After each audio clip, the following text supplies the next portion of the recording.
You, John Fitzgerald Kennedy, do solemnly swear. I, John Fitzgerald Kennedy, do solemnly swear. That you will faithfully execute the office of President of the United States. That I will faithfully execute the office of President of the United States. And will, to the best of your ability.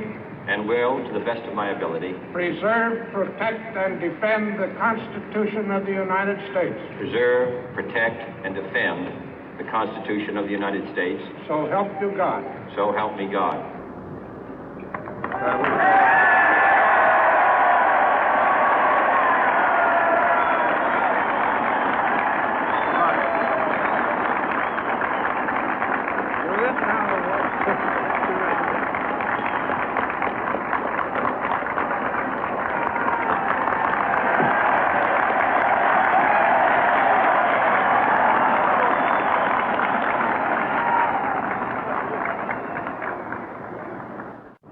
Vice President Johnson, Mr. Speaker, Mr. Chief Justice, President Eisenhower, Vice President Nixon, President Truman, Reverend clergy, fellow citizens.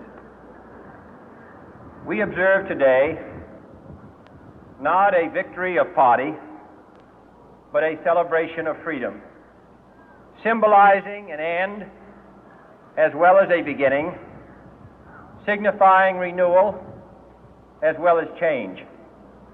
For I have sworn before you and Almighty God the same solemn oath our forebears prescribed nearly a century and 3/4 ago. The world is very different now, for man holds in his mortal hands the power to abolish all forms of human poverty and all forms of human life. And yet the same revolutionary beliefs for which our forebears fought are still at issue around the globe. The belief that the rights of man come not from the generosity of the state, but from the hand of God. We dare not forget today that we are the heirs of that first revolution. Let the word go forth from this time and place to friend and foe alike that the torch has been passed to a new generation of Americans born in this century, tempered by war, disciplined by a hard and bitter peace, proud of our ancient heritage, and unwilling to witness or permit the slow undoing of those human rights to which this nation has always been committed and to which we are committed today at home and around the world.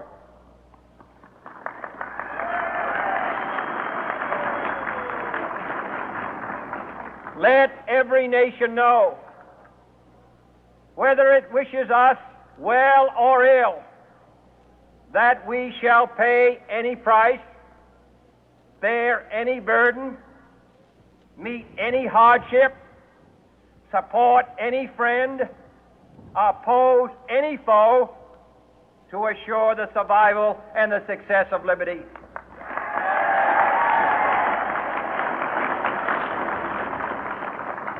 This much we pledge and more. To those old allies whose cultural and spiritual origins we share, we pledge the loyalty of faithful friends. United, there is little we cannot do in a host of cooperative ventures. Divided, there is little we can do, for we dare not meet a powerful challenge at odds and split asunder. To those new states whom we welcome to the ranks of the free, we pledge our word that one form of colonial control shall not have passed away, merely to be replaced by a far more iron tyranny. We shall not always expect to find them supporting our view, but we shall always hope to find them strongly supporting their own freedom, and to remember that in the past, those who foolishly sought power by riding the back of the tiger ended up inside.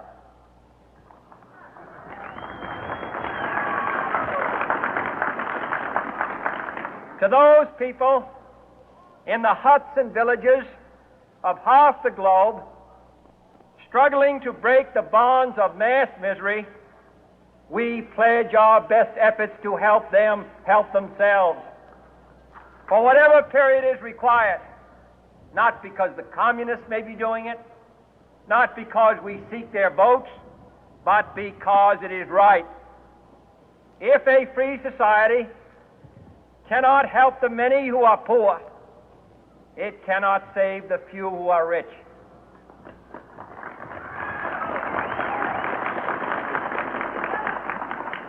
To our sister republics south of our border, we offer a special pledge to convert our good words into good deeds, in a new alliance for progress, to assist free men and free governments in casting off the chains of poverty. But this peaceful revolution of hope cannot become the prey of hostile powers. Let all our neighbors know that we shall join with them to oppose aggression or subversion anywhere in the Americas. And let every other power know that this hemisphere intends to remain the master of its own house.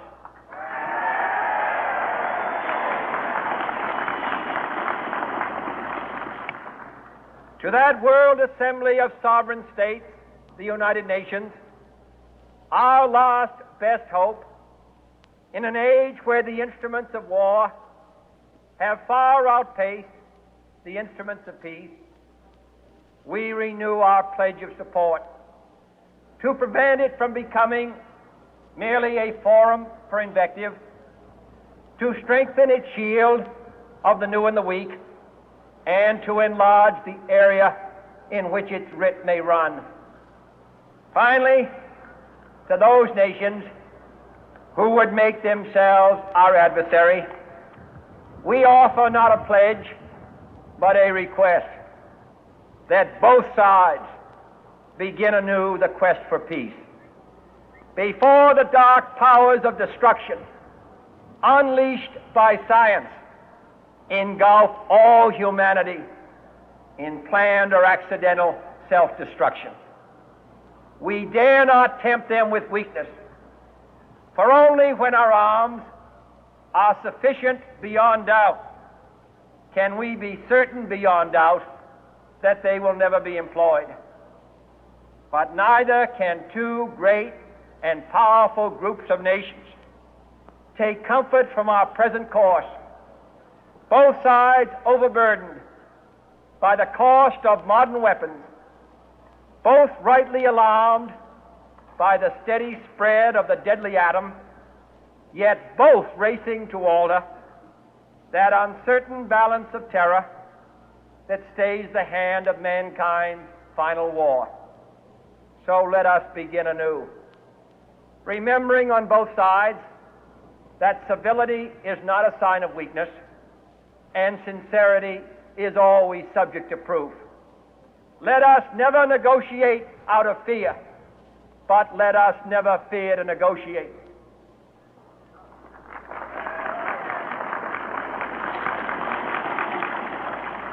Let both sides explore what problems unite us, instead of belaboring those problems which divide us. Let both sides, for the first time, formulate serious and precise proposals for the inspection and control of arms, and bring the absolute power to destroy other nations under the absolute control of all nations.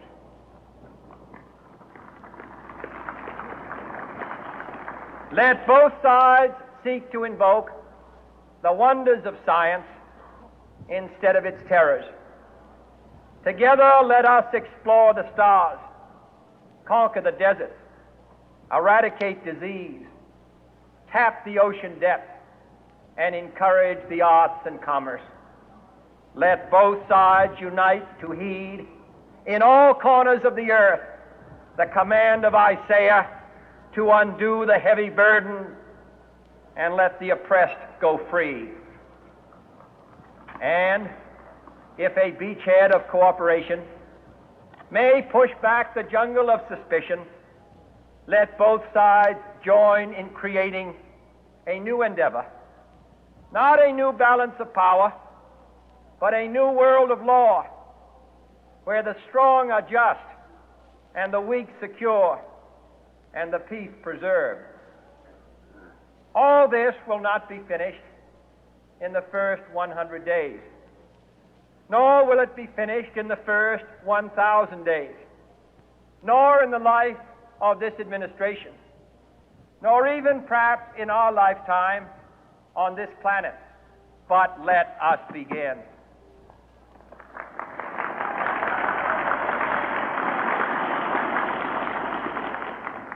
In your hands, my fellow citizens, more than mine, will rest the final success or failure of our course.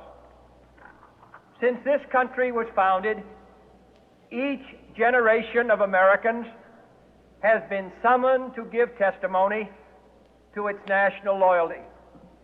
The graves of young Americans who answered the call to service surround the globe. Now the trumpet summons us again, not as a call to bear arms, though arms we need, not as a call to battle, though in battle we are, but a call to bear the burden of a long twilight struggle, year in and year out, rejoicing in hope, patient in tribulation, a struggle against the common enemies of man, tyranny, poverty, disease, and war itself. Can we forge against these enemies a grand and global alliance, north and south, east and west, that can assure a more fruitful life for all mankind? Will you join in that historic effort?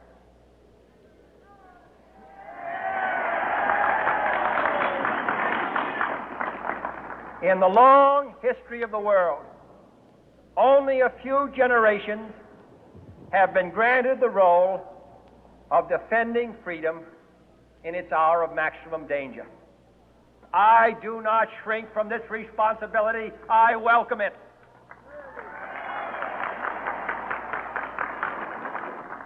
I do not believe that any of us would exchange places with any other people or any other generation. The energy, the faith, the devotion which we bring to this endeavor will light our country and all who serve it. And the glow from that fire can truly light the world. And so, my fellow Americans, ask not what your country can do for you, ask what you can do for your country.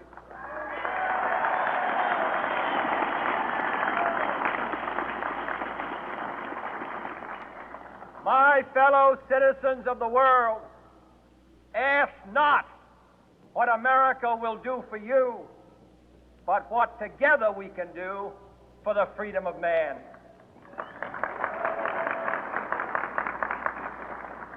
Finally, whether you are citizens of America or citizens of the world, ask of us here the same high standards of strength and sacrifice which we ask of you.